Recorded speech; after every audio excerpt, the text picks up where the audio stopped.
네, 이제 계속해서 문제 유형별 상당 방법 세 가지만 할게요. 예. 오늘 여기서 정리 안 한 게 있다면, 그러니까 정서적인 거요. 정서적인 거랑, 그 다음에 생활 습관 같은 것들, 그 등등 빼고는 이 세 가지가 이제 주된 문제 영역이라고 할 수가 있습니다. 일단 비행부터 볼까요? 네. 여러분 비행 상담. 여러분이 당장 상담을 하는데 비행 청소년이 등장을 했다. 네. 어떻게 하시겠어요? 네. 자, 비행을 오늘 한번 보시죠. 네. 네. 귀엽죠? 네. 귀엽죠? 네. 오늘은 비행이 뭔지 보시고요. 비행의 종류를 한번, 비행을 한번 문제별로 분류해 보시고요. 그 다음에 비행에 어떤 요인들이 영향을 미치는지 보고, 그 다음에 청소년 상담을 어떻게 하는지 이제 보실 거예요. 그래서 오늘 이 공부를 짧지만 간단하게 하고 나시면 여러분이 비행 상담이라도 전부 다 똑같은 상담이 아니구나. 비행도 나름대로 영역이 있구나. 그리고 비행도 이럴 땐 이렇게, 저럴 땐 저렇게 할 수 있구나를 오늘 정리가 되실 거라고 저는 생각을 해요. 네. 네. 자, 네, 예. 계속 보죠. 일단 비행의 정의 보시면 비행이란 사실 비행을 정의하는 용어는 상당히 복잡하고 다양하다고 알려져 있어요. 예, 비행. 그래서 비행을 법률적, 도덕적, 교육적, 사회적 기준을 일탈한 행위다라고 정의되어 있어요. 이게 두 줄로 정의되어 있지만 사실 이 안에 얼마나 복잡한 의미가 내포되어 있습니까? 예를 들면요. 법률적인 일탈. 법을 안 지키는 거죠. 그렇죠? 뭘 훔치거나. 예. 또 도덕적. 그렇죠? 집을 나가는 거. 이것도 도덕적으로 사실 참 안 좋은 거죠. 또 부모님 속을 썩이는 거. 이런 거 다 안 좋은 거죠. 또 교육적. 학교에 불을 지르는 거.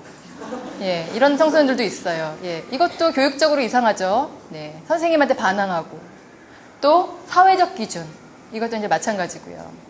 그래서 비행의 기준은 상당히 다양하고 또 포괄적입니다. 자, 여기 사례가 크게 세 가지를 제가 올렸습니다. 사례를 크게 세 가지를 올렸는데 비행을 나타내는 몇 가지 사례예요. 한번 짤막하게 보시죠. 각각의 사례에서 이런 청소년은 어떻게 다뤄야 되지? 또 이런 청소년은 어떻게 상담해야 되지? 라고 여러분이 한번 고민을 해보세요. 첫 번째 사례, 영수예요. 영수는 중학교 입학 전까지는 착한 아이였어요.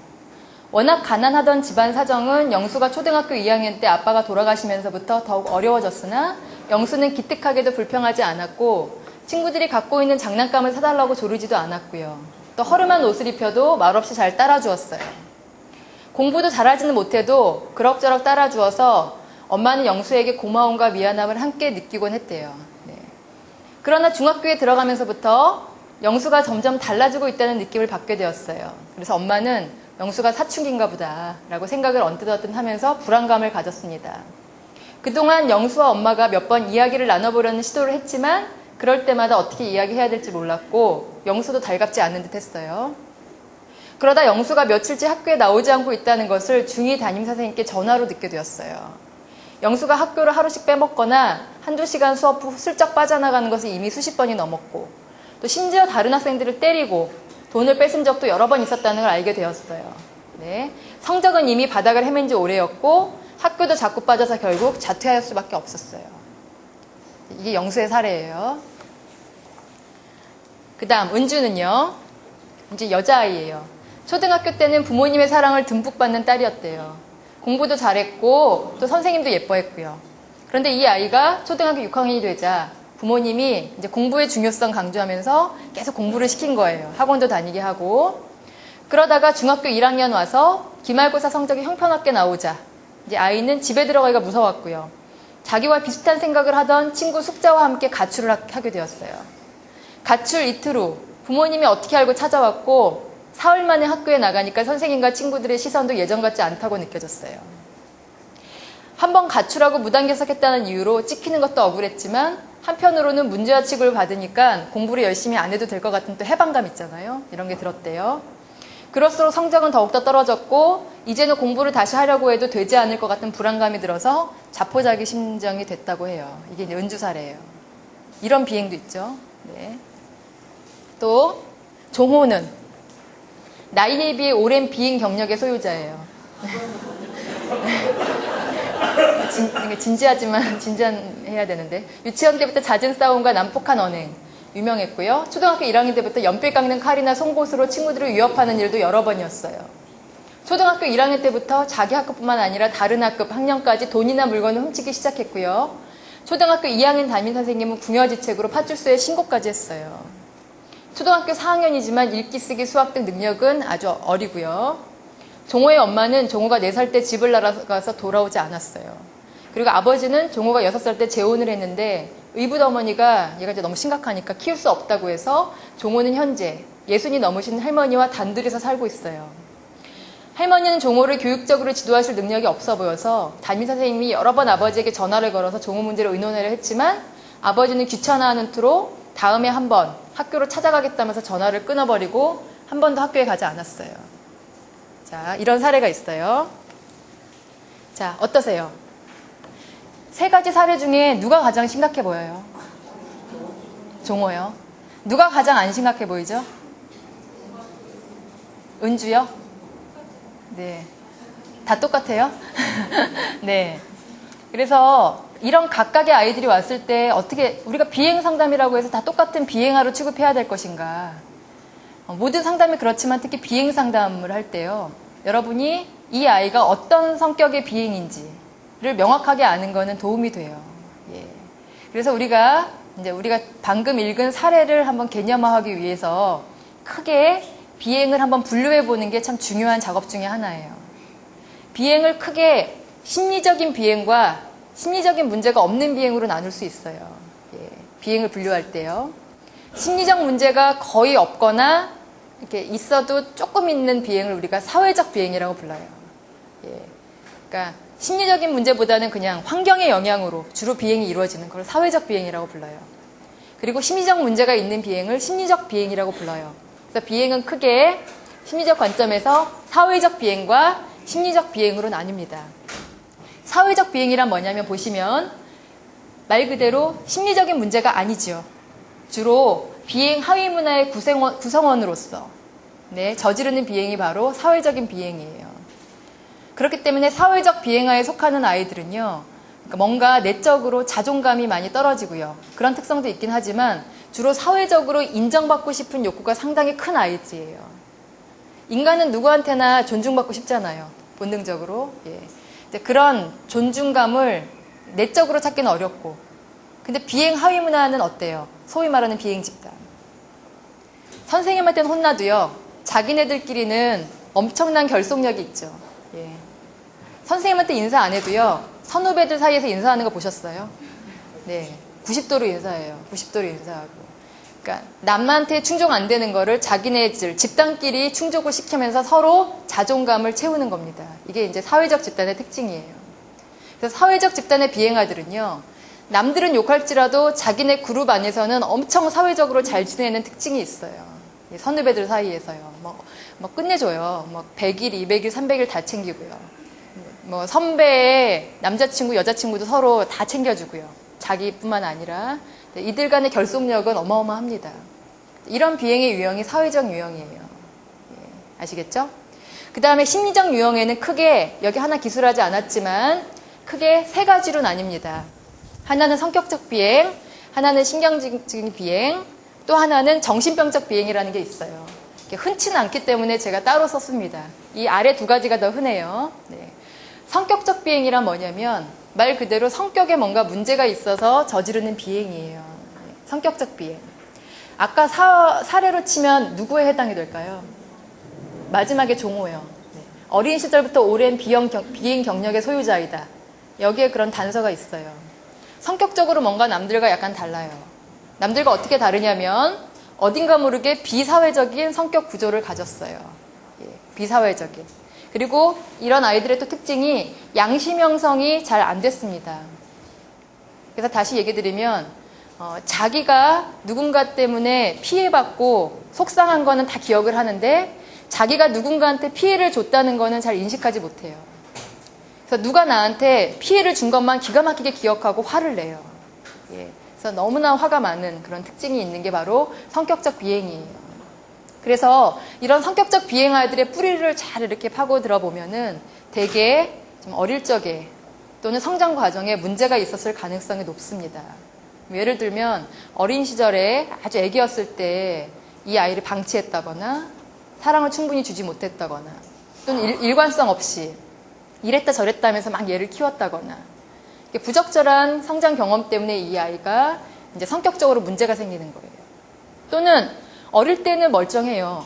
어릴 때는 멀쩡했다가 이 아이가 청소년기가 되면서 점점 이 아이가 이제 나이 들어가면서 막 부모님이 너무 자주 다투시면서 일관성 없이 얘를 키우다거나 이 아이한테 너무 엄격하게 막 겁을 주고 이제 심리적으로 위축감을 들게 하거나 이러면서 이 아이가 성격적으로 뭔가 좀 다른 정서적으로 메마른 아이가 되어가는 거예요. 이걸 성격적 비행이라고 그래요.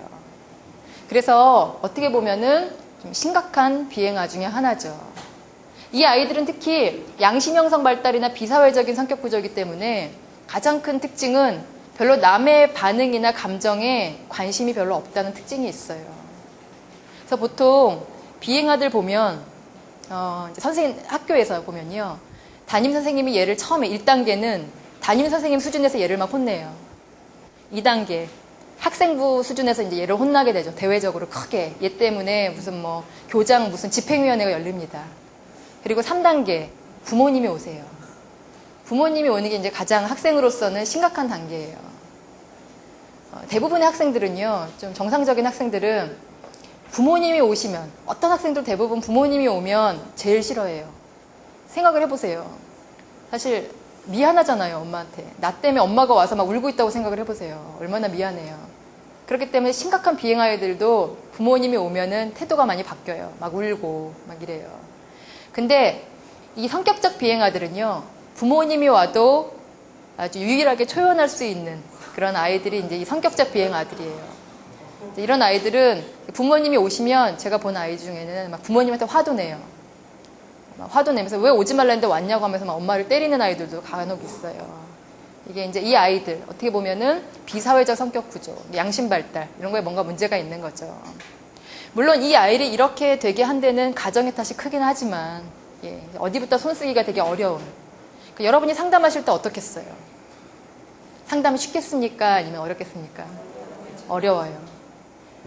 상담하기가 너무 어렵습니다. 특히 담임 선생님께서 여러분이 아닌 그냥 상담을 전혀 공부하지 않은 학교 선생님이 이 아이를 잡고 막 설득해서 내가 새 사람으로 만들겠다.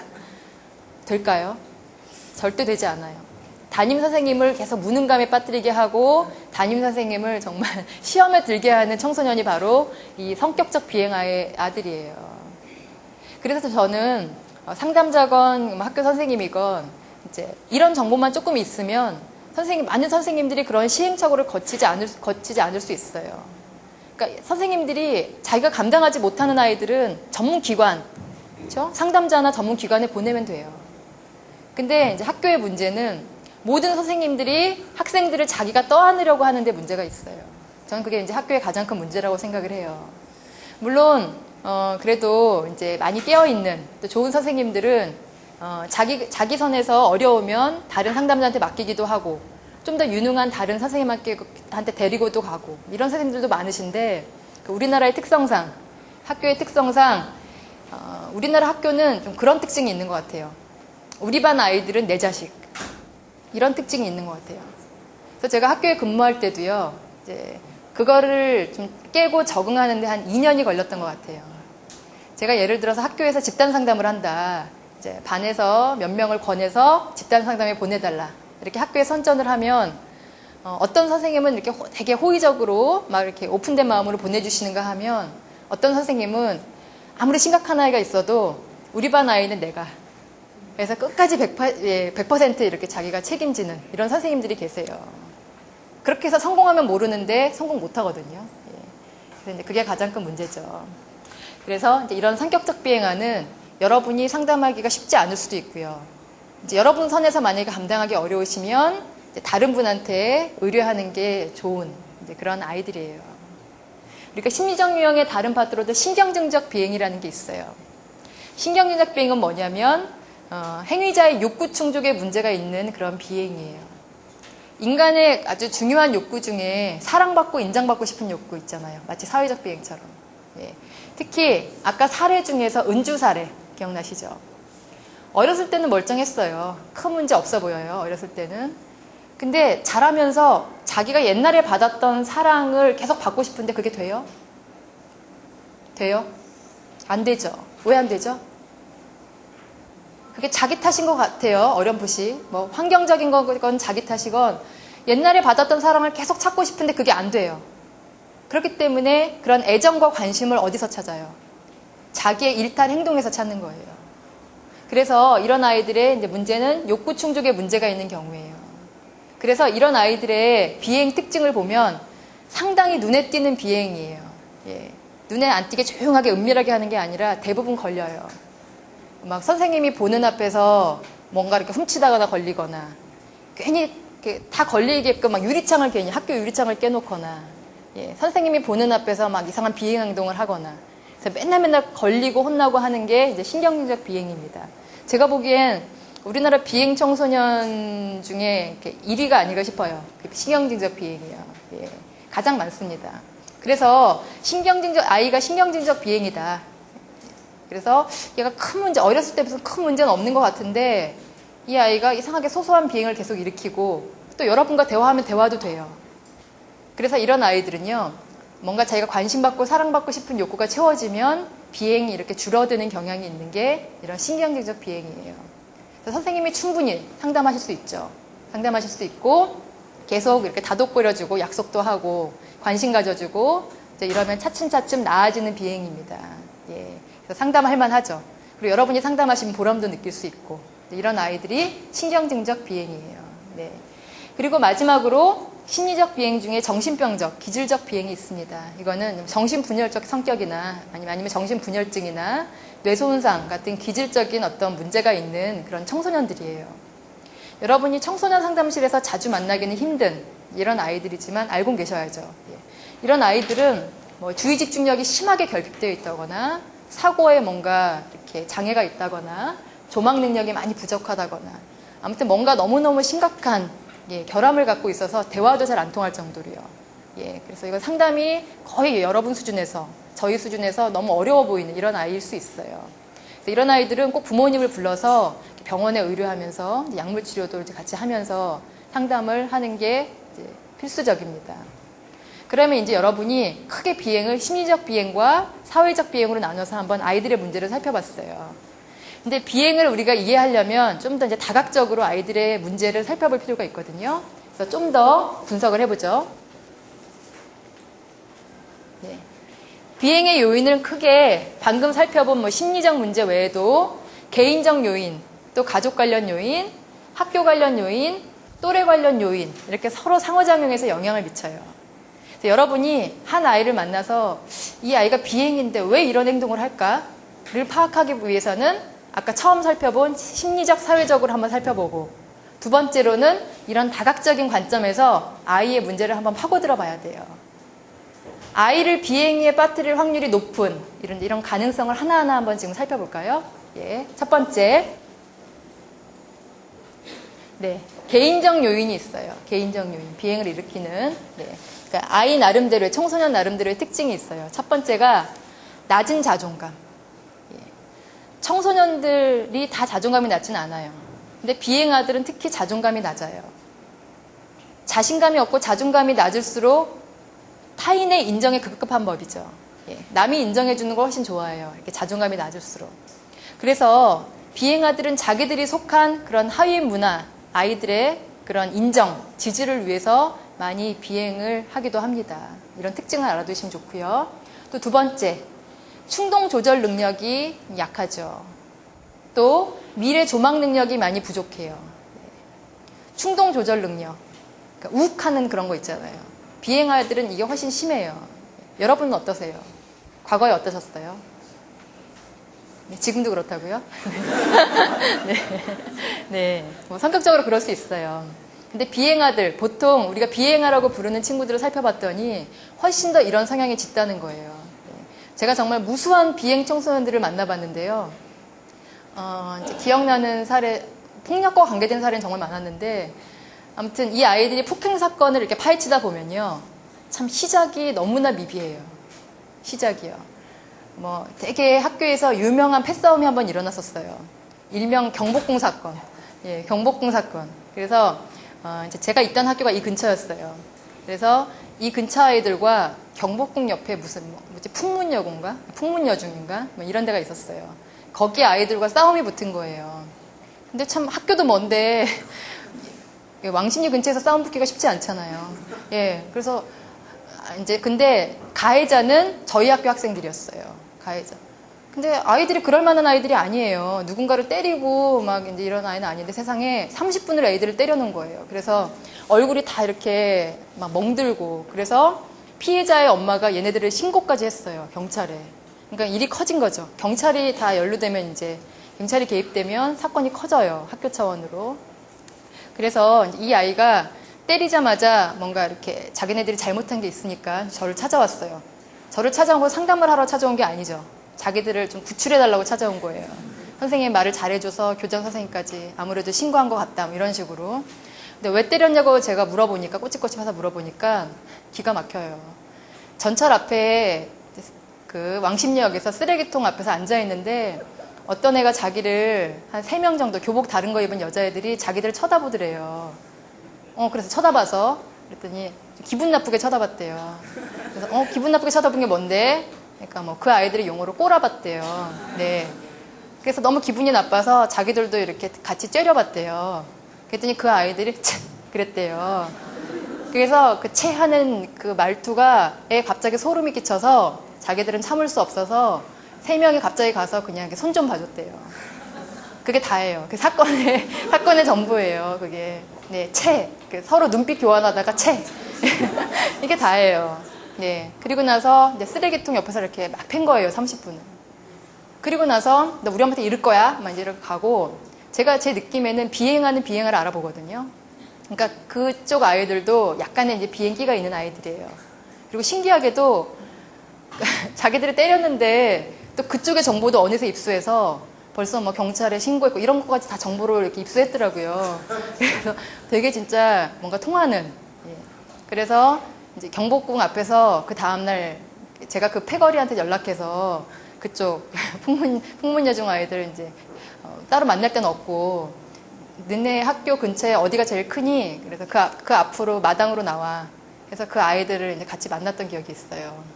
그래서 보는 앞에서 이렇게 엎드려서 사죄하게 하고, 예. 이제 이쪽 아이들은 안 한다고 하죠. 하지만 너네들이 중3인데 지금 마지막으로 또 걸리면 너네들은 자퇴해야 된다. 중학교는 퇴학도 없어요. 자퇴. 예, 의무교육이라. 자퇴하지 않으면 이제 잘릴 수도 없어요. 근데 이 아이들이 하도 많이 걸린 아이들이라 또 한 번 걸리면 자퇴하겠다고 서약서까지 쓴 아이들이거든요. 그러니까 그래서 이제 자퇴 안 하려면은 어떻게 해서든 이제 봐달라고 무릎이라도 꿇어라 해서 가서 이제 그런 경복궁 사건이 한 번 있었어요. 예. 예.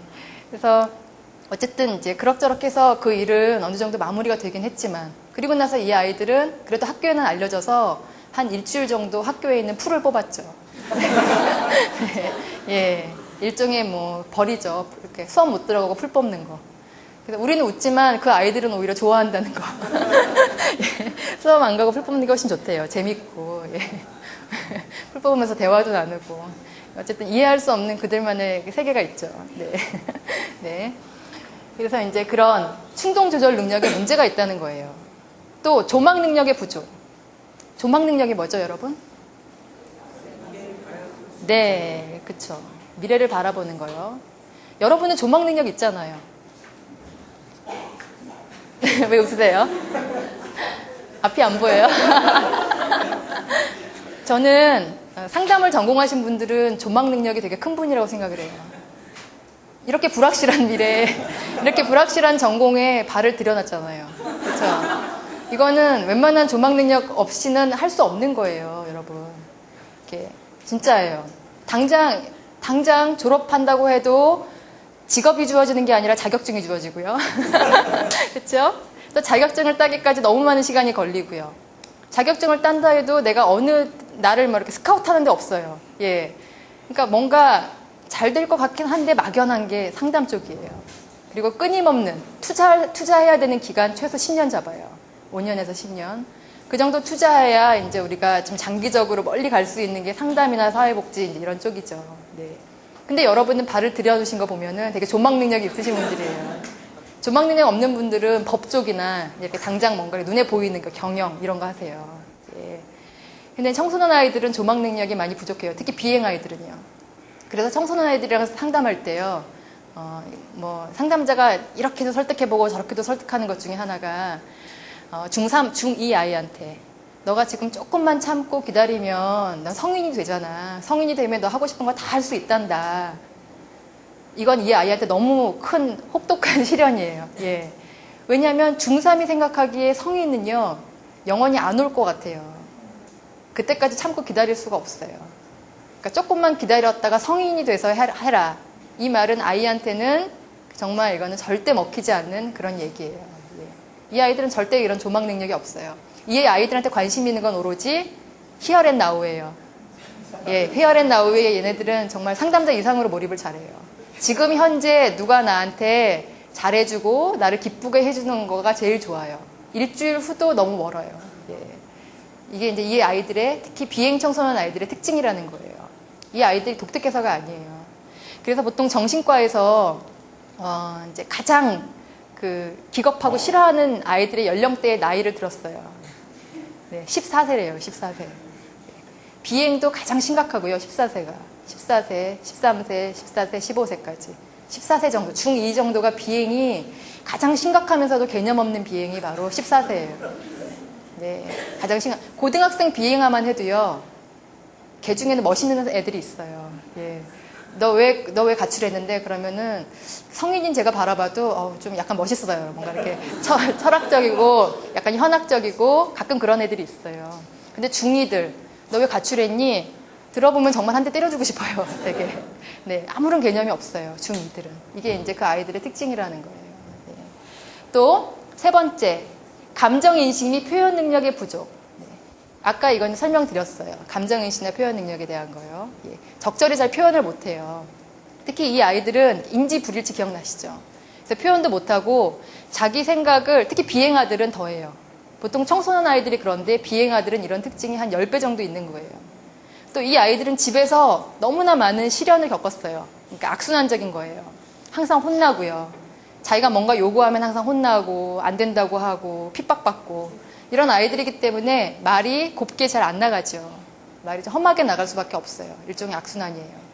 그래서 한 비행아랑 이제 얘기하다가 기억에 남는 게 정말 비행아들은 말을 믿게 해요. 특히 부모님과 믿게 많이 해요. 그래서 한 비행아와 상담을 할 때 그 아이가 자기 부모님이 용돈을 안 준대요. 그러니까 돈을 훔쳤어요. 그 아이가. 그래서 상담실에 왔어요. 맨날 친구들 돈 훔쳐서 그걸로 자기 용돈을 하는 애예요. 맨날 훔쳐요. 그래서 너 왜 그렇게 훔치니? 제가 너네 이렇게 가정이 어려워? 그랬더니 그렇게 어렵지도 않대요. 부모님 직업도 있으시고 다 어머니 아버지 다. 근데 부모님한테 타섰으면 되지 왜 안 타섰어? 왜 친구들 돈을 뺏어서 그걸로 네 용돈을 해? 그랬더니 자기가 말하면 들은 척도 안 한대요. 그러면 자, 이제 그때 한번 역할 연기를 한번 해봤어요. 내가 너네 엄마라고 생각하고 나한테 한번 말해봐. 네가 한번 어떻게 하나 한번 들어봐야겠어. 왜 너네 엄마가 안 줄 엄마가 아닌 것 같거든? 한번 말해봐. 그래서 이제 똑같이 겨우 설득해서 안 하려고 그래요. 쑥스럽다고. 계속 설득해서 이렇게 해서 꼬시고 해서 내가 너를 고쳐줄게. 이제 해서 이제 말하게 했어요. 그랬더니 정말 제가 엄마라도 안 주고 싶더라고요. 제가 엄마라도 정말 주기 싫어요. 그런 식으로 말해요. 엄마 저 2만 원만 주세요. 그 말을 한번 해보라고 시켰더니요. 엄마 뭐 얘기해서 뭐, 엄마 안 줄 거지? 2만 원? 이런 식으로 말을 하는 거예요. 엄마 2만 원 안 줄 거지? 그랬더니 이제 제가 솔직하게 말했죠. 네가 그런 식으로 얘기하니까 주기 싫지. 제가 지금 그랬어요. 그랬더니 컵봐 내가 안 줄 줄 알았어. 간도 엄마랑 얘기 안 해. 엄마랑 다시는 얘기 안 할 거야. 내가 알아서 해. 그러면 또 엄마는 그러죠. 아니 뭐 네가 나한테 돈 맡겨놨냐? 이제 막 이러죠. 네, 그럴 줄 알았다니까. 엄마랑 말해봤자야. 그걸로 끝이에요. 그러니까 악순환이에요. 누구 하나가 변화해야 그런 악순환이 이제 풀릴 수 있는데 분명히 이 아이의 엄마는 아이 탓을 할 거고 아이는 엄마 탓을 할 거예요. 근데 이제 누가 먼저 원인인지 모르지만 그만큼 표현 능력이 부족한 거예요. 그래서 여러분이 이런 아이들과 상담을 하면 이 아이의 표현을 좀 이렇게 수정을 해줘야 돼요. 그럴 때는 그냥 이렇게 감정에 휘둘리지 말고 있는 그대로 말해라. 이런 거를 가르치셔야 돼요. 그래서 이런 청소년, 성인도 그렇지만 얘기할 때는 정말 아주 자잘한 것까지 같이 얘기를 나눠야 되죠. 이런 대화, 말투 하나하나 다요. 그 다음, 자기중심적 인지 왜곡. 아까 설명드린 거예요. 이제 자기중심적인 게 훨씬 심각하죠. 이 비행 청소년들은 훨씬 더. 예. 또 이 아이들은 문제 해결 능력도 많이 부족해요. 이 아이들이 청소년이긴 하지만 청소년들이 많이 이렇게 사고가 논리적이고 철학적이 된다고 했잖아요. 근데도 문제를 해결할 때는 그런 논리적으로 합리적으로 이것저것 생각해서 따져서 어떤 결정을 내리는 게 아니라요. 비행 청소년의 가장 큰 특징이 단선적인 사고를 한다는 특징이 있어요. 단선. 그러니까 이것저것 생각해서 하는 게 아니라 그냥 처음에 딱 생각해 보다가 그게 조금 좋아 보이면 갑자기 그거로 탁 정하는 거예요. 처음 떠오른 사고가 좋아 보이면 나중에 안 들어요, 하나도. 그냥 그거로 그냥 이거야. 딱 정해요. 이게 이제 단선적인 사고라고 부르는데 그러니까 그 사고에 오류가 많을 수밖에 없는 거예요. 예를 들어서 오늘 어디 갈까? 막 비행하들끼리 얘기하다가 오늘 한번 강릉 가볼까? 그럼 갑자기 이제 강릉을 갑자기 가게 되는 이제 이런 이게 이제 단선적인 사고죠.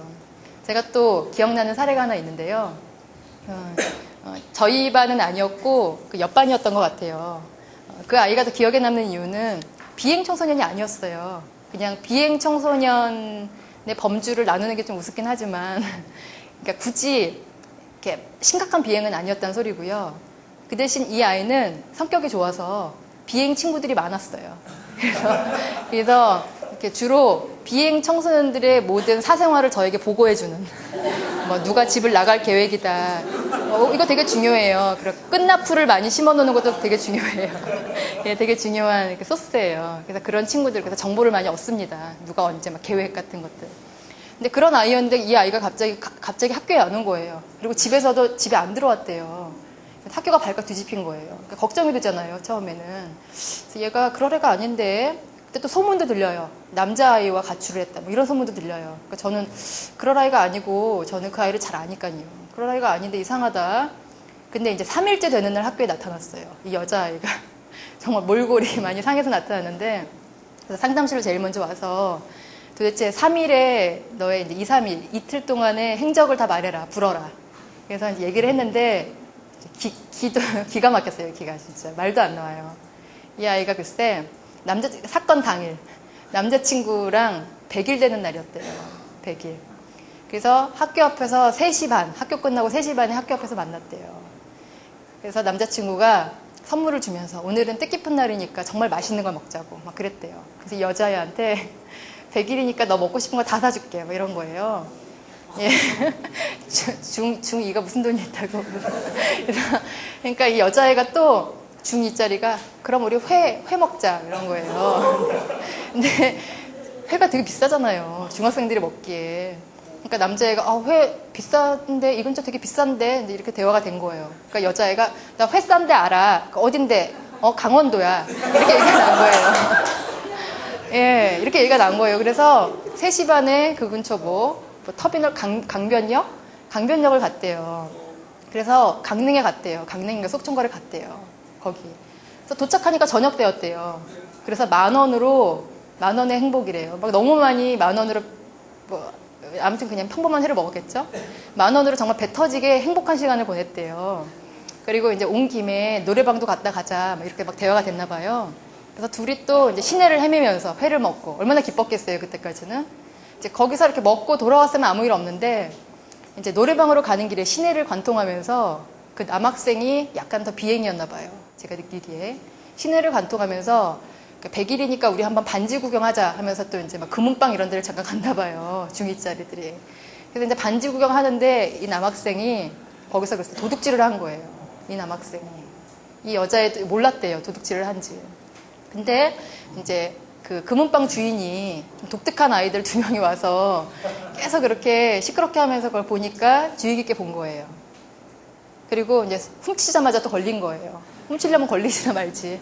또 그걸 걸려갖고 이 아이가 즉시 그날 100일 되는 날 경찰서에 간 거예요. 그래서 강원도 경찰서에서 하룻밤을 자고 또 거기서 막 신원조회하고 어쩌고저쩌고 하면서 그 다음날 서울로 경찰차를 타고 서울에 온 거예요. 그리고 이제 3일째 되는 날 결국엔 학교에 온 거예요. 그리고 그 남학생은 뭐 소년원 이런 데로 가고요. 왜냐하면 이제 전과가 있었대요.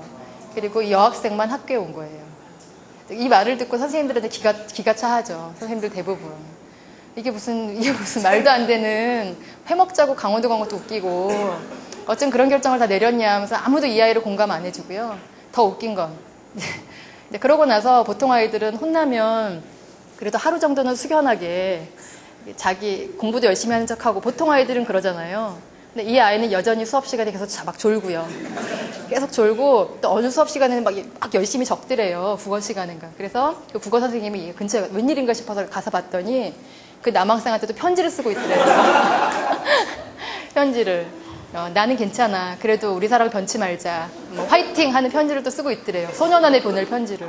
그새 또. 그래서 정말 기가 막히고 이해할 수 없는 시츄에이션이라고 이제 선생님들이 그 사건을 가지고 한 일주일은 욕했던 것 같아요. 예. 단선적 얘기하다 이 얘기를 했는데, 네. 이만큼 이 아이들의 문제 해결이나 이런 거는 가끔은 우리가 생각할 때는 말도 안 되죠. 예, 이해가 안 되는데, 이게 약간 비행인 아이들도 이렇다는 거예요. 그러니까 심각한 비행아들은 얼마나 단선적인 사고, 이상한 생각을 많이 하겠습니까? 또 이 아이들이 부적절한 대인관계 양상, 자기네 하위 문화, 비행 그룹 안에서만 적절하지, 비행 그룹을 제외한 나머지와는 관계가 되게 이상하다는 거예요. 부적절하고요. 이런 특징도 여러분이 이제 알아두시고요. 그래서 비행아를 상담할 때 상담자들이 가장 관심을 갖고 하는 게 대화 방법에 많은 관심을 가져요. 대화 방법. 예. 그 다음, 우리가 비행을 일으키는 요인 중에 가족관계 요인도 아주 중요하죠. 가족관계. 이 아이들은 아까도 설명드렸듯이 많은 경우에 자유로운 양육이나 이제 이런 대화, 이런 게 많이 부족했을 가능성이 있어요. 또, 이 아이들이 크면서 부모와 자녀 간의 어떤 관계를 조정하는데 성공하지 못했을 가능성도 많아요. 예를 들어, 어떤 부모님은 어렸을 때는 얘가 말 안 들을 때마다 이렇게 때린 거예요. 어렸을 때 톡톡 때렸어요. 그랬더니 어렸을 때는 이렇게 들어요, 말을. 근데 이 아이가 사춘기가 되고 청소년기가 되고 엄마가 때린다고 말 들어요? 때릴수록 말을 더 안 듣죠. 예. 이럴수록 엄마 목소리는 커지고 아이들은 삐뚤어지고 이거 이제 충분히 가족 문제의 원인이 있습니다. 또 비행의 요인 중에 학교 관련 요인과 또래 관련 요인도 중요한 요인이죠. 예. 비행아들이 비행을 많이 저질러서 학교에서 이 아이들을 싫어하는 건지 아니면 학교가 그래서 이 아이들이 뭐 비행을 저지르는 건지 뭐가 먼저인지 전 모르겠는데요. 분명한 건 양쪽 다 너무 싫어한다는 거예요. 양쪽 다. 네. 그래서 아까도 조금 말씀드렸지만 비행아와 친해질 수 있는 한 가지 방법 뭐라고요? 네, 선생님 욕 또는 학교 욕이에요. 제가 상담에 너무 이상한 기법만 알려드리는 것 같아요. 욕, 은어. 네. 어쨌든 이제 라포를 형성하기 위해서 비행아들과 학교 욕을 하는 건 되게 좋은 방법이에요. 네. 이건 정말 제 몸에서 체득한 겁니다. 정말 비행아들은 먼저 말 잘 안 해요. 상담실에 오면요. 이 아이들은 학교 선생님이나 상담 선생님이나 똑같은 범주예요. 또 나한테 좋은 얘기 하려고 하겠지 뭐 하면서 심각할수록 더해요. 예. 이제 이런 아이와 뭔가 눈높이를 맞추고 친해져야 되거든요. 마음을 열어놔야 되는데 이 아이들이 절대 먼저 마음을 안 열어요. 예. 그럴 때 또 대화는 해야겠고 이럴 땐 학교 얘기부터 이렇게 하면은 풀어나가면 조금씩 마음을 열어요. 예. 야, 너 학교 되게 싫어하지? 그럼 이제 조금씩 얘기를 해요. 학교에 뭐가 싫어? 먼저 얘기를 못하면 여러분이 이렇게 뭔가 먼저 해줘도 좋아요. 너네 학교 급식 되게 맛없지 않냐? 이런 얘기 좋아해요, 아이들. 아주 욕할 게 없으면 먹을 거 욕해도 아이들은 대부분 비행 청소년들은 학교에 별걸 다 욕해요. 그래서 뭐 자기네 학교 급식이 세상에서 제일 맛없다. 모든 아이들의 공통적인 견해예요. 사실 뭐 맘만 이쁘구만 애들은 되게 비판적이에요. 예. 그리고 또 재밌는 건 그 아이들이 졸업하고 다른 학교 가잖아요. 뭐 중학교 졸업하고 또 다른 고등학교 가면 또 옛날에 먹었던 게 훨씬 맛있다고 또 대부분 그래요. 100이면 100 다 그래요. 그리고 또 지금껏 너무 맛없어요. 옛날이 너무 좋아요. 예, 다 그래요. 아이들이 다 그런 것 같아요. 예. 그리고 학교 관련 요인 읽어보시고 또래 관련 요인도 중요하죠. 친구 관계를 통한 비행의 모방학습, 비행 활동의 상호 강화. 예, 그래서 친구 따라 강남 간다고 친구의 영향력은 어마어마합니다. 특히 이제 학교 선생님들이 범하는 실수 중에 하나가요. 상담을 할 때 그런 얘기 많이 해요. 좀 비행이 아주 심각하지 않은 학생한테 선생님들이 많이 하는 얘기가 선생님이 보기에는 네가 옆반에 그 미자라는 아이랑 너무 친해서 네가 지금 이렇게 되는 것 같은데 너는 걔랑만 안 어울리면 너는 정말 멀쩡하게 생활할 수 있어. 걔랑 놀지 마. 이렇게 상담을 해요. 엄마들도요. 걔랑 놀지 마. 근데 사실 여러분이라면 어떨 것 같아요? 놀던 애와 갑자기 안 놀 수 있어요? 맨날 놀던 애랑 갑자기 어떻게 안 놀아요? 예, 이거는 전화까지 않으면 안 돼요. 그래서 만약에 이 아이가 정말 100% 환경적으로 그 친구 때문에 이 아이가 힘들어하고 친구 때문에 비행을 이렇게 손을 못 대고 그렇다면 전학을 시켜줘야 돼요. 차라리 이사를 가거나. 그러면 이 아이가 거기서 탈출할 수 있지만 맨날 보는데 안 노는 거는 이거는 정말 이거는 우리도 못해요. 우리도 못해요. 여러분 다 이제 직장 다니시고 예, 사회생활 하는데 싫은 사람 있어요. 싫다고 말 안 할 수 없잖아요. 맨날 보는 사람인데. 예. 그래서 이건 되게 가혹한 벌이죠. 놀지 말라는 거. 또래 관련 요인은 중요하고요. 또 좀 무서운 비행 아들 중에서도 가끔 영향력이 큰 아이들이 있거든요. 이런 아이들의 말 한마디 되게 무섭기 때문에 이 아이들한테 또 눈밖에 나는 행동하면 또 마음 약한 아이들은 힘들어합니다. 이런 이 아이들의 특징도 여러분이 나름대로 이해하고 파악하셔야 돼요. 그렇다면 이제 이런 비행 청소년 상담을 어떻게 할 건지 크게 학생 상담과 부모 상담 관점으로 이제 정리를 해봤어요. 예. 뭐 되게 긴 내용이지만 이제 간단히 살펴보면 비행 아들과 가장 중요한 건 일단 대화가 돼야 돼요. 대화를 하기 위해서 중요한 게 무조건적인 존중, 공감적 이해입니다. 비행 아들은 너무 많이 혼났어요. 이미 너무 많이 혼나서 자존감도 낮을 뿐더러 선생님과는 대화가 당연히 안 통하겠지 하는 그런 기대를 갖고 있어요. 그래서 이 아이를 문제 중심으로 대하면 안 되죠. 네. 너가 우리 학교에 불지른 아이야. 넌 정말 어쩜 그런 행동을 할 수 있니? 이러한 잣대로 이 아이를 쳐다보면 이 아이는 똑같이 마음을 열지 않아요. 불 정도 지를 수 있지. 그냥 이런 생각으로. 네. 친구 좀 때릴 수도 있지. 네가 오죽했으면 불도 지르겠니? 이렇게 일단 이렇게까지는 예, 진짜 이런 태도로 일단은 만나주셔야 돼요. 네. 이해한다는 내가 너는 이해한다. 예, 무슨 이유가 있었겠지라는 태도로 이 아이를 만나줘야 이 아이가 조금 하지만 겉으로 표시하진 않아요. 하지만 마음 한구석에는 여러분을 받아들여요. 그럴 때 조금씩. 그래서 여러분은 그 아이의 마음에 여러분의 자리를 영역을 만드셔 나가야 돼요. 그래서 시간이 걸립니다. 그래서 처음에는 이 아이의 문제 행동을 내가 변화시키겠다가 목표가 아니에요. 1단계는 특히 대부분의 청소년 상담의 1단계는 관계 형성이에요. 내가 저 아이랑 친구가 돼야지. 그거예요. 일단 비행아들과 친구가 되면 조금 쉬워요. 예. 왜냐하면 이 아이들은 기본적으로 대부분 마음이 약하거든요. 착하고요. 그래서 일단 친구만 되면 여러분하고 대화도 잘 되고 문제 해결이 생각보다 쉬운 경우가 많아요. 예. 그래서 공감적 이해. 3번째, 한계 내의 자유롭고 안전한 분위기 형성. 예. 이것도 아까 환경적인 거랑 비슷한 얘기예요. 예. 이 아이와 소통할 수 있는 여러 가지 이제 환경적인 여건을 조성해 주라는 겁니다. 예. 최대한 너무 갑갑하게, 딱딱하게 안 하셔도 된다는 얘기예요. 편하게 하셔야 되고요. 또 이 아이들은 맨날 선생님한테 혼나고 맨날 혼나는 아이들이기 때문에 여러분이 이 아이들의 문제점 중심으로 상담을 하면 이 아이들은 또 튕겨져 나가요. 예. 그래서 이 아이들은 여러분이 상담을 할 때 기본적으로 이렇게 긍정적인 점을 발견해 주셔야 돼요. 근데 많은 분들이 그래요. 이 아이한테 긍정적인 게 뭐가 있냐. 아무리 찾아봐도 없다 정말. 근데 저는 청소년 상담은요. 숨은 그림 찾는 것 같아요. 숨은 그림 찾기. 상담은 숨은 그림 찾기예요. 아무리 장점이 없는 것 같은 아이도 찾으면 나와요. 그리고 이런 장점을 많이 찾는 분들이 상담을 잘해요. 예. 있거든요. 예. 이런 비행 청소년 같은 아이들도 친구 간의 의리 좋잖아요. 이런 것도 하나의 장점이에요. 착한 거, 마음 여린 거. 예. 그런 걸 하나하나 인정을 해주는 거예요. 그런 인정받는 경험이 또 여러분과 가까워지게 되는 큰 요인이 되기도 합니다. 그리고 아까도 말했듯이 이 아이들한테 중요한 어떤 대인관계 스킬, 예. 남들한테 미움받지 않게 좀 이렇게 잘 차분하게 폭파하지 않고 대화하는 것들을 자잘하게 연습을 해야 돼요. 일단 여러분들이랑 연습하고 또 한번 해보게도 하고 밖에서도 한번 해보게 하고 이렇게 계속 대화해 나가면서 하나하나 문제를 풀어나가는 거예요. 그리고 여기 적지는 않았지만 특히 비행 청소년은 뭐 문제의 정도에 따라 많이 다릅니다. 심각한 비행아가 있고 또 덜 심각한 비행아가 있고.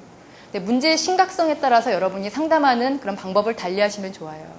예. 뭐 예를 들어서 아이가 너무나 맨날 담배를 펴서 이제 상담실에 온 아이예요. 중학교 1학년인데 얘가 그래서 뭐 흡연교실도 가보고 그래서 막 담배를 하루에 2갑도 피고 그래요. 남자아이인데 중1이에요. 그리고 뭐 그렇게 다른 문제도 물론 있지만 흡연 문제가 너무 큰 거예요.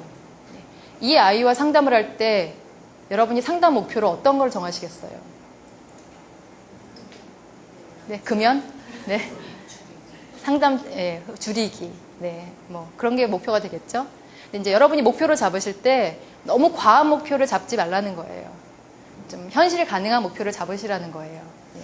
이렇게 엄청나게 담배를 많이 피는 아이한테 상담 목표를 담배 끊기. 네. 절대 담배 안 피는 거. 이 아이 부담스러워서 상담실 오기 힘들어요. 자기가 불가능하다는 걸 알거든요. 예. 그러니까 상담 선생님한테 또 뻥칠 수도 없고요. 그렇기 때문에 이제 그럴 경우에는 보통 이렇게 상담 목표 많이 정하죠. 뭐 일단 첫 단계는 담배 피는 거 선생님들한테 안 들킬 정도로 피기. 맨날 걸려서 오는 거니까 좀 숨어서 잘 피기. 이제 이런 거를 이왕 필 거 좀 걸리지 말고 웬만하면 화장실 같은데 선생님들이 많이 갑자기 들이닥치니까 화장실 같은 데 피지 말고 좀만 참았다가 방과 후에 다 펴. 방과 후에. 이런 식으로 목표를 정하는 거예요. 좀 이렇게. 그럼 이 아이들이 부담감이 적고 뭔가 선생님이 내 말을 이렇게 이해해 주는 것 같고 하면서 행동이 조절이 돼요. 예. 학교에서만 안 펴도 담배가 이렇게 줄 수밖에 없고요. 그러다 이제 이 아이가 잘하면 또 이 아이가 좀 원하면 담배를 끊기를 원하면 점차적으로 줄여주는 겁니다. 예. 그런 식으로요. 또 너무나 비행 행동이 심각해요. 비행 행동이 심각해서 학교를 막 자기 맘대로 나왔다 왔다 막 나왔다 왔다 이래요.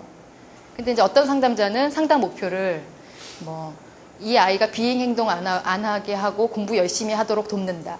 근데 어떤 상담자는 그렇게 목표를 세워요. 이 목표 달성하려면 환갑이 돼요, 환갑이. 그냥 안 돼요. 네. 이 아이와 정할 수 있는 상담 목표는 현실 가능한 목표를 정해야 돼요. 일단 학교에 열석하지 않기. 그 대신 학교에 와서는 뭘 해도 된다. 하지만 학교에 와서 하루 종일 자 그냥. 근데 학교는 나와. 이런 식으로 상담 목표를, 현실 가능한 목표를 이 아이랑 정하는 거예요. 네. 그러면 이 아이가 이제 상담하면서 뭔가 소통이 되죠. 네. 모든 청소년 상담에서 부모가 개입하면 효과가 2배가 됩니다. 청소년 역시 아직 성인이 아니기 때문에요. 부모가 참여하면 환경이 바뀌는 거잖아요. 부모는 환경이잖아요. 그래서 혼자 상담하는 것보다 몇 배의 이제 효과가 있어요.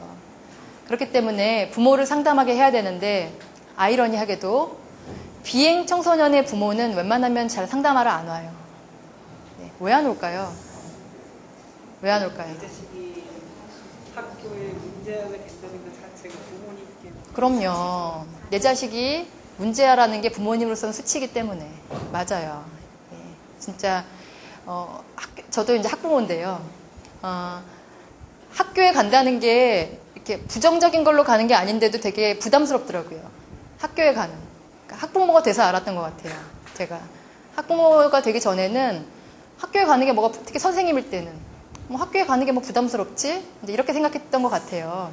근데 학부모가 돼 보니까 그 한 번 가는 발걸음 하나가 되게 얼마나 부담스러운지요. 막 선생님도 고려해야 되고 빈손으로 가도 되나도 하다못해 신경 쓰이고 선생님이랑 무슨 대화를 나누지도 신경 쓰이고 이게 이제 학부모의 심정인데 비행 때문에 자기가 학교에 간다고 생각을 해보세요.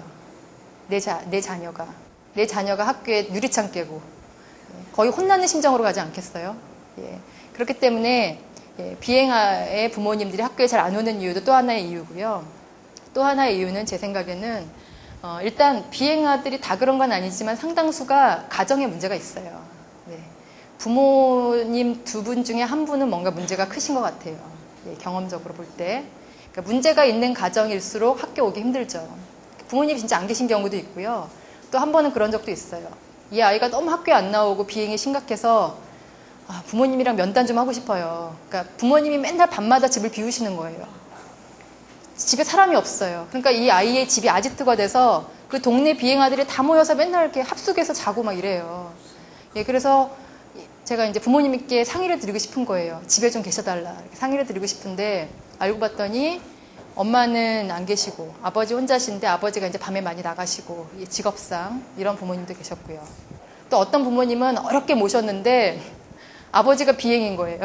어렵게 모셨는데 너무 깜짝 놀랐어요. 아버지가 그 위아래 검은 가죽 자켓과 검은 바지를 입고 그 낮에 운동장을 막 폭주족처럼 막 세 바퀴를 딱 돌고 딱 내리는 거예요. 그래서 운동장 안에서 그 안에서 체육하고 있던 아이들이 막 콜록콜록거리고 깜짝 놀랐어요. 유리창에서 보고 아버지가 저러시구나 놀랐는데 예 이제 그런 아이도 있고요. 그러니까 저 아버지가 얼마나 이 아이를 공감하고 이해를 하실까 이렇게 걱정이 되는 부모님들도 있고요. 네, 어쨌든 이제 이런 여러 가지 부모님들이 참여해야 되지만 참여하지 못하는 상황이 훨씬 많다는 걸 여러분이 이해하셔야 돼요. 근데 만약에 참여하신다면 여러분이 가장 먼저 고려해야 될 게 뭘까요? 참여하신다면 바로 부모님을 존중해 드리는 거예요. 이게 바로 저는 학교 선생님들한테 부족한 덕목이라고 생각해요. 학교 선생님들은 물론 심정을 이해해요. 저도 그랬었고요. 일단 비행 청소년이 있으면 그 아이로 인해서 너무 많은 에너지를 소진했어요. 힘들었고요. 그러니까 그 아이의 부모님이 오시면 부모님을 보자마자 막 화풀이가 돼요. 막 내가 진짜 당신의 자녀 때문에 얼마나 힘들었는 줄 아냐 이런 화풀이를 하고 싶겠죠. 하지만 어떻게 보면 부모도 희생양이에요. 예. 그리고 학교에 오기까지 얼마나 발걸음이 무겁습니까? 그 부모님이. 그런 마음을 선생님이, 특히 학교 선생님은 아니라도 여러분이 상담 선생님으로서는 이해해 주셔야 돼요. 얼마나 힘들었을지. 그걸 이해해줘야 부모가 소통이 돼요. 그때부터 마음을 열어요. 우리가 상담을 해서 마음을 연다는 건 그렇게 쉬운 일이 아니잖아요. 예. 상대방이 우리가 상담을 해서 여러분이 내담자인 경험이 있으십니까? 예. 저는 이제 내담자인 경험이 있죠. 네. 상담을 계속 하려면 이제 상담도 받아야 되고 분석도 하고 이런 과정이 필요해요. 이제 제가 내담자가 돼서 상담자를 만나보니까 내담자의 심정이 되게 와 닿아요. 내 마음을 정말 다 이렇게 보여준다는 게 쉬운 일은 아니구나. 어떤 두려움이 많이 힘드냐면 간혹 이제 그런 마음이 들어요. 저 상담자가 내가 말하는 걸 비판하면 어떡하지? 내가 말하는데 말도 안 되는 생각이라고 이렇게 하면 어떡하지? 이런 두려움이 이렇게 계속 일어나요. 특히 처음에. 그게 내담자들의 마음 같아요. 근데 이 어머니들, 또 아버지들도 마찬가지죠. 그래서 여러분은 이해해줘야 소통이 되기 시작합니다. 그리고 나서는 일단 공감대가 형성되면 문제와 관련 요인을 이해하셔야 돼요.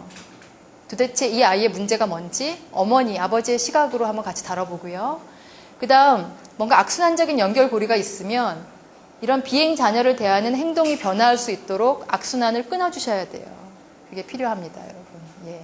아까 대화 소통도 마찬가지예요.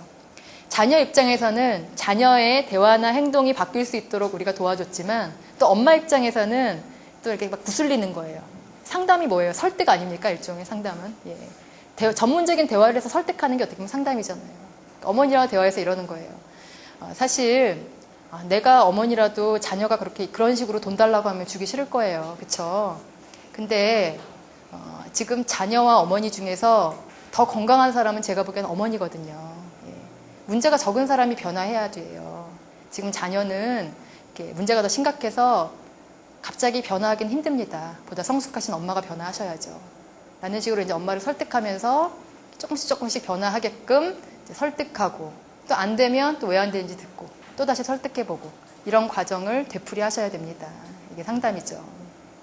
부모 상담이 어렵지만 아이들을 위해서는 되게 좋은 게 그거고요. 마지막으로 혹시 비행 청소년의 집에 뭔가 가정적으로 좀 잘못된 연결고리가 있으면 그걸 많이 바로잡아주는 것도 상담에서 필요해요. 예를 들면 어떤 집은 할머니의 역할이 너무 큰 경우도 있어요. 그래서 부모의 역할이나 부모의 말보다는 할머니의 권한이 더 많이 막강해요. 예. 막 엄마가 막 얘를 혼내는데 할머니가 야, 냅둬라. 얘가 뭐 어린데 그럴 수도 있지. 어린데 하루 정도 자고 올 수도 있지, 친구네 집에서. 뭐 이제 이런 식으로 막으면 이 아이는 그 비행 행동을 감싸고 도는 거기 때문에 예. 이럴 때는 할머니의 권한이 많이 이렇게 축소시킬 수 있도록 여러분이 상담을 해서 같이 계획을 짜야 돼요. 부모님이랑. 어떻게 하면 할머니 역할을 줄일 수 있는지 도와주셔야죠. 또 아버지의 역할이나 뭔가 부적응적인 행동이 보이면 같이 대화해서 줄여나갈 수 있도록 여러분이 이제 계속 설득 작업을 해나가야 합니다. 네, 그래서 지금까지 비행 상담을 이렇게 간략하게나마 살펴봤는데 이제 나중에 기회가 된다면 다시 비행 상담에 대해서 정리해드릴 우리가 이제 온라인으로요. 예, 그럴 기회가 있을 거라고 봐요. 혹시 지금 이제 다 이해가 안 되고 그러셔도 기회가 아직 많으니까 여러 번 되풀이할 시간이 있으니까 예, 너무 불안해하지 않으셔도 됩니다. 예, 아셨죠? 네. 이제 어느 정도 비행의 상담에 대해서 느끼셨으면 돼요. 좀 감이 오세요? 예. 비행 상담에서 어떤 게 기억에 남으세요? 어떤 게 기억에 남으세요? 우리가 시간 관계상 벌써 시간이 이렇게 많이 흘렀네요. 네. 왜 이렇게 시간이 많이 흘렀죠? 네. 딴 얘기 너무 많이 했나요? 네. 남은 게 인간관계랑 학업인데요. 둘 중에 하나만 하는 게 나을 것 같아요. 예, 5시가 훌쩍 넘어버릴 것 같아요. 둘 중에 하나만. 학업은 나중에 하죠. 예, 학업은 좀 더 양이 많아요. 인간관계는 좀 양이 적거든요. 10분 정도면 끝날 것 같으니까 인간관계까지 하고 학업은 나중에 2탄에서 소개해드리도록 해요. 예. 자, 인간관계. 청소년의 인간관계는 어떻게 우리가 접근하면 되는지 네, 이제 보시면요. 인간관계는 우리가 살아가는 동안 직면하고 해결해야 되는 가장 중요한 과업이죠. 네. 여러분 인간관계 좋으세요? 네. 어떠세요? 욕은 안 먹어요? 네. 욕은 안 먹으면 안 돼요. 좀 더 좋은 평가를 드셔야죠. 상담자인데. 그렇죠? 특히 여러분 가운데 혹시 저는 딴 건 몰라도 인간관계만 어려워요. 상담하시면 안 돼요. 왜냐하면 인간관계가 어려운 분들은 상담이 좀 어려워요. 예. 알게 모르게 내담자와 상호작용하면서 배우거든요. 내담자들이요. 그래서 우리가 상담자란 이렇게 말을 해서 변화시키는 거 있지만 상담자 자신이 도구예요. 전 그게 상담의 큰 매력 같아요. 그러니까 여러분 자신이 도구예요. 여러분이 가장 중요해요. 여러분의 인격이 또 중요하고요. 스킬보다는. 사실 우리가 여러 가지 상담의 스킬을 공부하지만 여러분이 인격적으로 되게 훌륭한 분이면 그 자체로도 완전하진 않지만 어느 정도 상담이 되는 부분도 있어요. 그게 참 매력적인 것 같거든요. 근데 여러분이 인간관계가 너무 어렵고 너무 고민이에요. 항상. 나는 왜 이렇게 친구들이 날 싫어하지? 이걸로 맨날 고민인데 아이들이 인간관계에 대해서 이렇게 문제를 느껴요.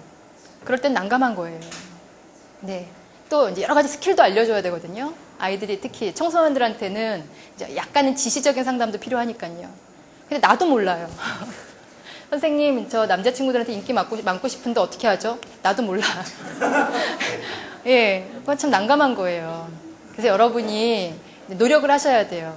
관계적으로 풍성한 삶을 살 수 있도록 좀 지나치지 않게 좀 건강한 삶을 살 수 있도록 노력하셔야 되고요. 아이들의 인간관계에 대해서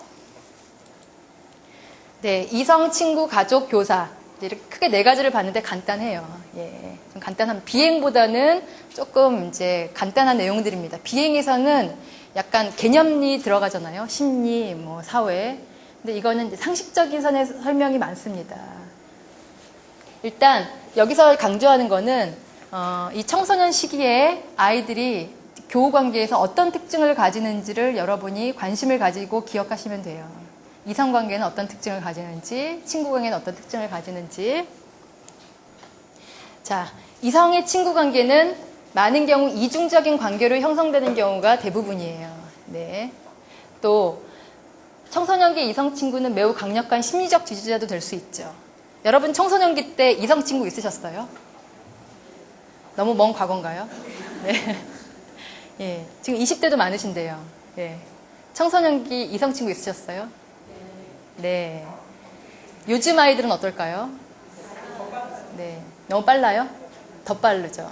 요즘 아이들 한 7, 80%는 있어요. 중학생.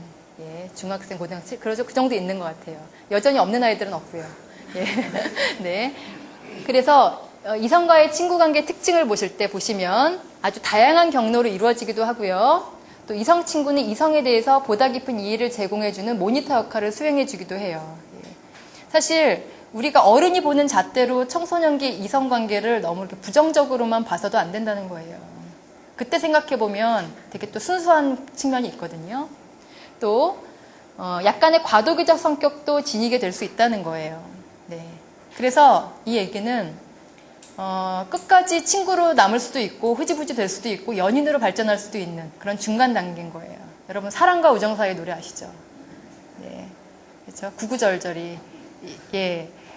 만약에 중고등학교 때 되게 정말 가까웠어도 성인이 돼서 계속 간다는 보장은 없어요. 예. 제가 잠깐 반올림 따왔는데 아기나니? 네? 특 먹고 말이야. 일본어 친구는 어차피 안 될 테고 과학하나 외고 중에서 봐. 이 접속이 어느 게 맞지? 아니 아빠 거기 진짜 공부 잘하는 애들이 가는 데인데 왜 네가 안 되는데? 나랑 유리 엄마 둘 다 한국대 나왔는데 네가 왜 거길 못 가? 왜? 내가 말했지. 네가 하고 싶은 거 다 해도 되는데 책임은 꼭 지라고. 근데 너 책임졌어? 너 하고 싶다는 축구 거짓말까지 하면서 대놓고 성적도 이렇게 만들어놓고 책임졌냐고. 엄마 아빠 너한테 기회를 줬어. 근데 네가 그걸 차버렸지. 그래서 이젠 우리가 나서려는 거야. 무슨 말인지 알겠어? 근데 제가 거길 왜 가냐고요. 전 영어도 싫어하고 과학도 안 좋아하는데. 대학에 가야 되니까. 사람들이 특 먹고 하는 게 그게 영어 과학 때문인 줄 알아? 공부를 잘하게 되니까 그러는 거야. 거기 가면 다 공부 잘하는 애들만 보이지. 그 속에서 자극받지. 그럼 더 열심히 공부해서 좋은 대학까지. 그러려고 하는 거라고. 지금 와서 너 언제 자냐?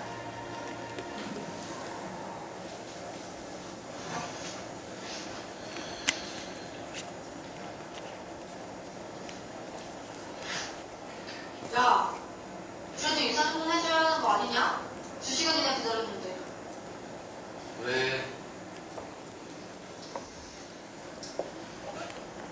너 축구 시합 안 나갔다는 거 사실이야? 그것도 반들이고 그러는 거야 너? 옛날부터 그러려고 했어. 어차피 축구 선수 될 것도 아닌데 뭐. 내가 말해줄까? 내가 니네 엄마 아빠한테 너 너무 힘들다고 승모권 안 맞는 것 같다고 내가 말해줘? 그런 거 아니야.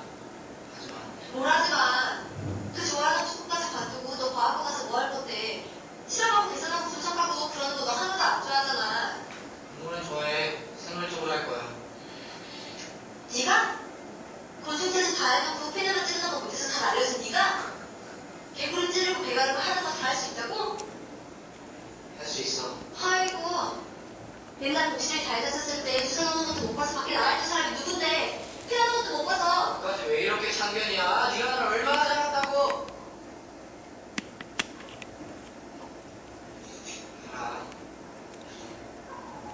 안 그래도 내 속 피곤해 죽겠는데 너까지 날 비주얼.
야, 너 울어?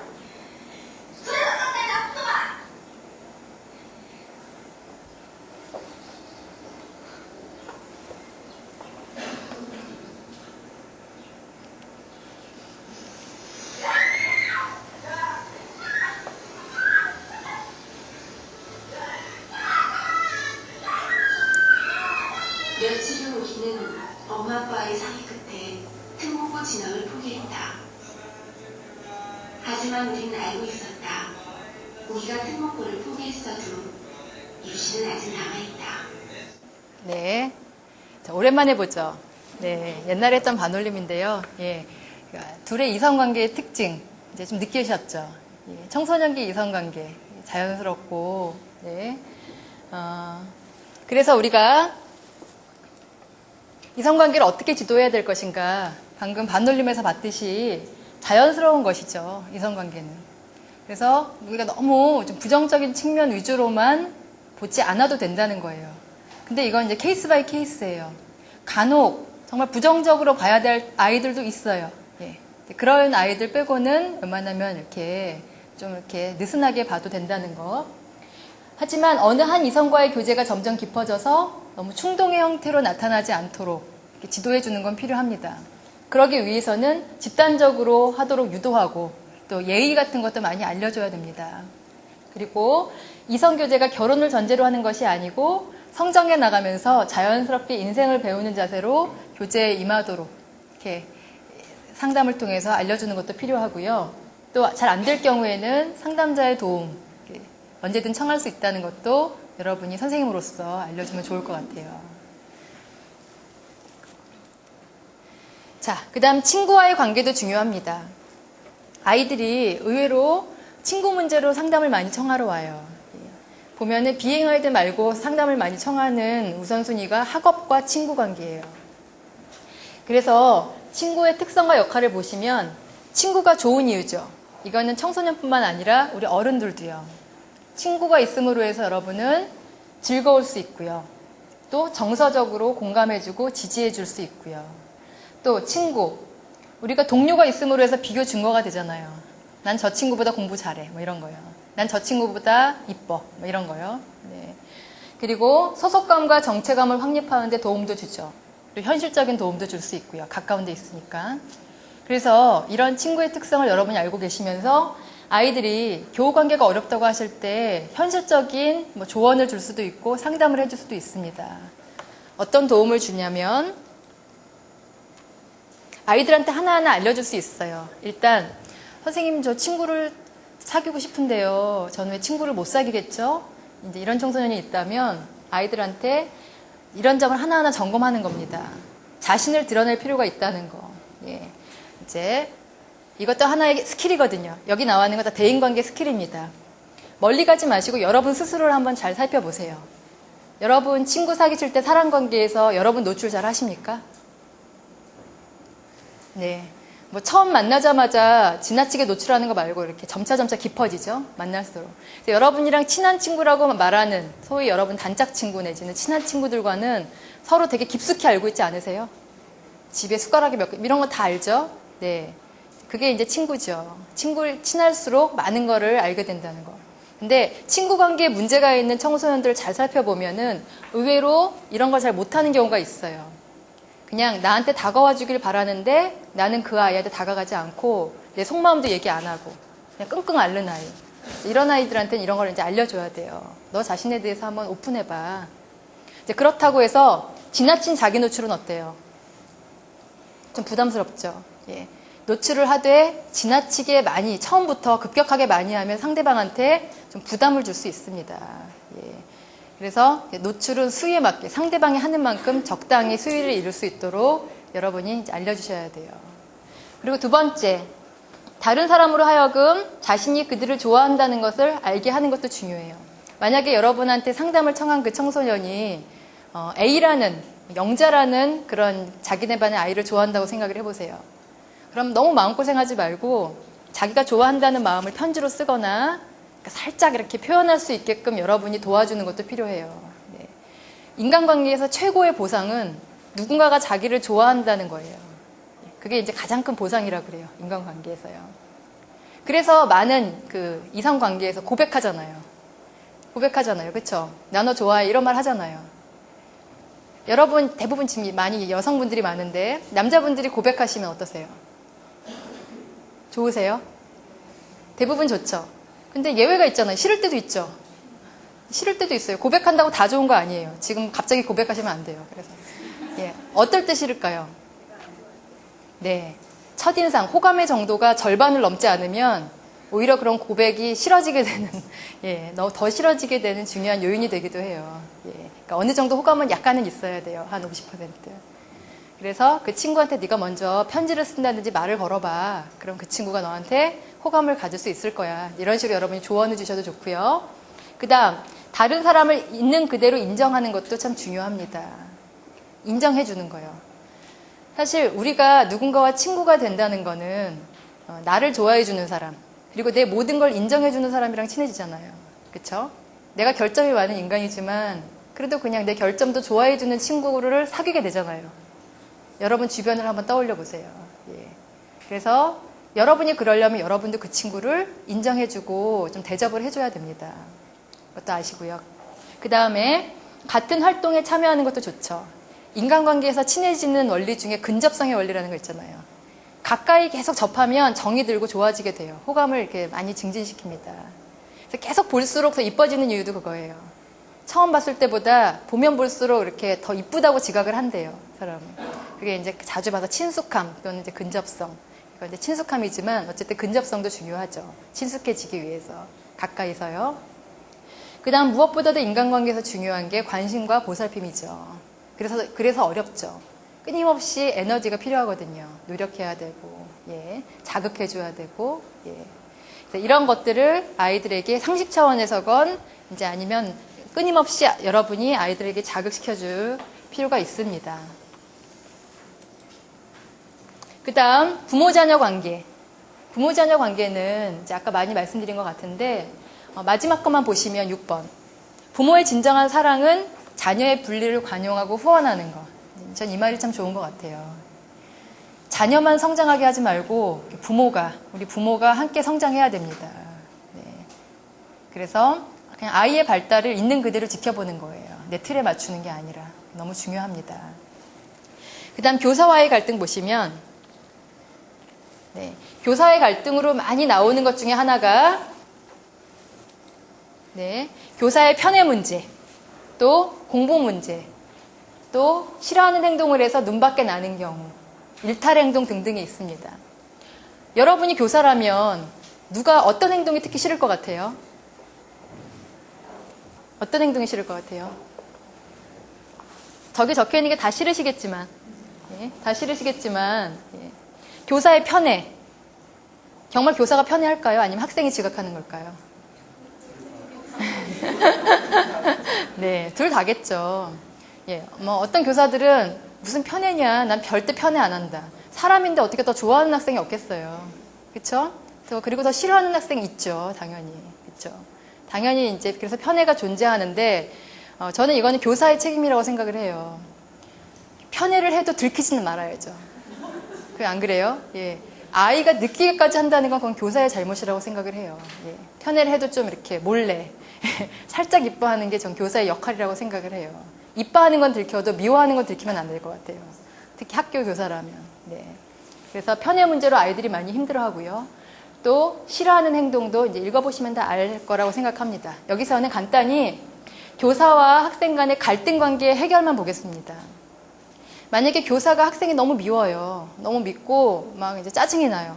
그럴 때 교사가 상담실에 오는 경우가 있고 또 학생이 교사의 관계 때문에 상담실에 오는 경우도 있죠. 예. 이때 교사에게는 나 전달법, 특히 교사건, 좀 이제 권위자로서 아니면 부모건, 예. 학생이나 자녀한테 자녀의 싫은 행동, 싫은 것들을 지적할 때 많이 하는 것들이 나 전달법이라는 게 있습니다. 아마 다른 데서 공부하셨을 수도 있어요. 나 전달법. 예. 나 전달법은 불만사항을 너가 주어가 아니라 나를 주어로 이야기하는 게 나 전달법이에요. 나 전달법. 근데 우리는 불만이 있을 때, 특히 싫은 얘기할 때는 대부분 나 전달법으로 안 하고 너 전달법으로 해요. 예. 예.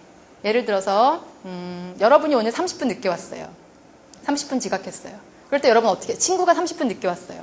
어떻게 하시겠어요? 어떻게 대화하세요? 또 늦었니? 너 왜 늦었니?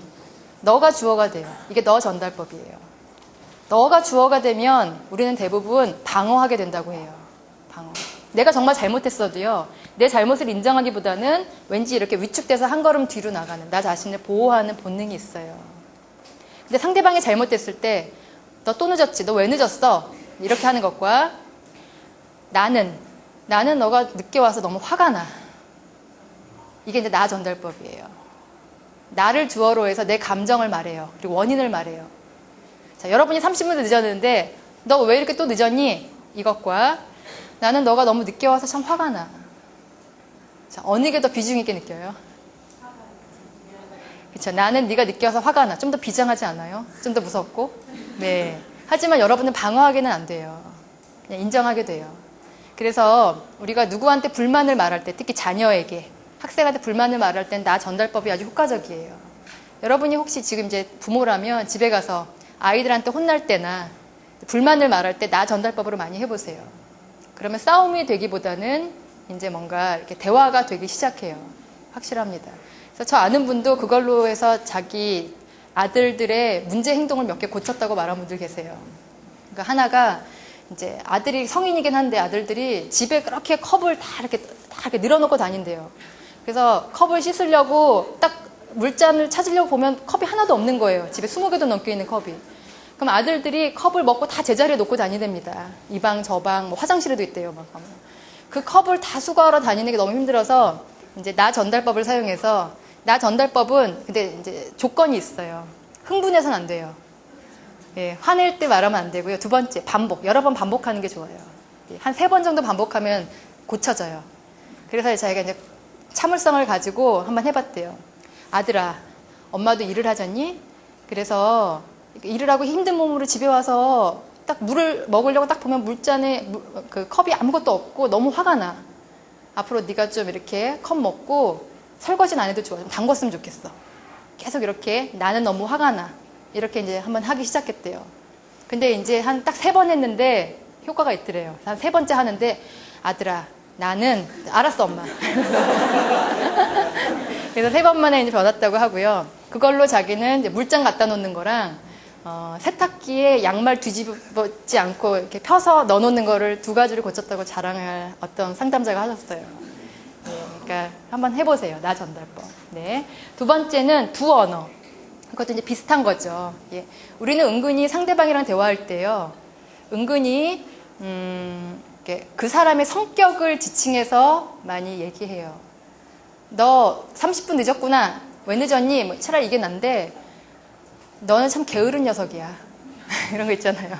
넌 참 성실하지 않아. 인격 전체를 욕하는 걸 우리가 비언어라고 하고요.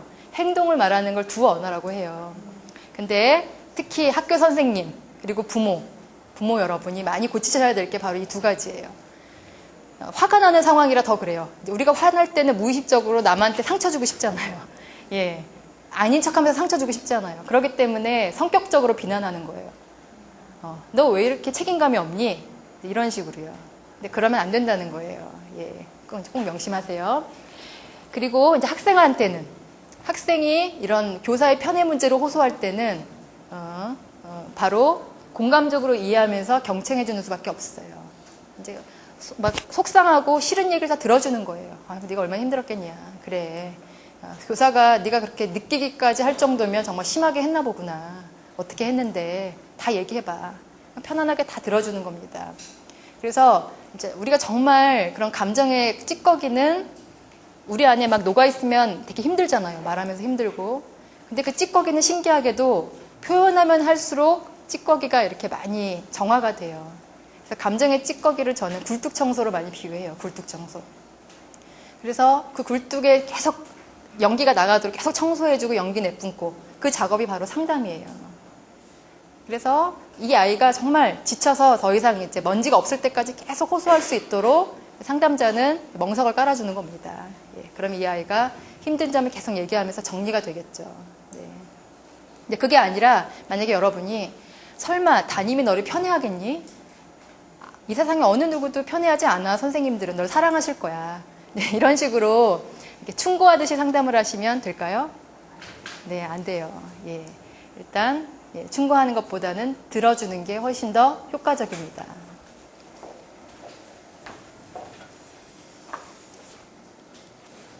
네. 그래서 학업도 되게 중요한 영역이 많고 준비해온 파워포인트는 많았는데 시간 관계상 우리가 인간관계까지만 이제 다뤄봤어요. 자, 두 번째 시간에서 어떤 게 기억에 남으세요? 딱 두 가지만 각각. 다 달라도 돼요. 네, 어떤 게 남으세요? 나 전달법이요? 네, 되게 중요하잖아요. 꼭 기억하세요. 네, 여러분 싸울 때도 나 전달법으로 해보세요. 네, 싸울 때도. 네, 부부나 이제 아니면 상하 관계 싸울 때도 나 전달법 꼭 해보세요. 예. 나 전달법이랑 또 어떤 게 기억에 남으세요? 문제 유형별에서. 어떤 게 남으세요? 네? 네. 딱 2개씩만 있으면 돼요. 예. 그러니까 적어도 2개씩, 각 시간당 2개씩은 꼭 여러분 것으로 만들어서 오늘 가셨으면 좋겠어요. 좀 이렇게 묵직한 마음으로 가셨으면 좋겠어요. 예. 또 오늘 긴 시간 동안 정말 수고 많이 하셨고요. 저는 수업도 일종의 이런 상호작용을 저는 하나의 상담이라고 생각을 해요. 저는 항상 그렇게 믿어요. 상담이라는 게 그런 거잖아요. 서로 대화를 나눠서 이제 생각이 조금씩 변해가고 알아가고 하는 게 상담인데 저는 수업이나 강의도 일종의 큰 의미에서는 상담이 아닐까 항상 생각해요. 근데 여러분이 이제 서로 상호작용해주고 뭔가 말로써 대화한 건 아니지만 여러분 눈빛으로, 예, 표정으로, 예, 그다음에 뭐 끄덕이 이런 여러 가지를 사용해서 상호작용을 했던 것 같아요. 예, 아무튼 긴 시간 동안 수고 많이 하셨고, 예, 오늘 좀 의미 있는 시간이 되셨길 바랍니다. 감사합니다.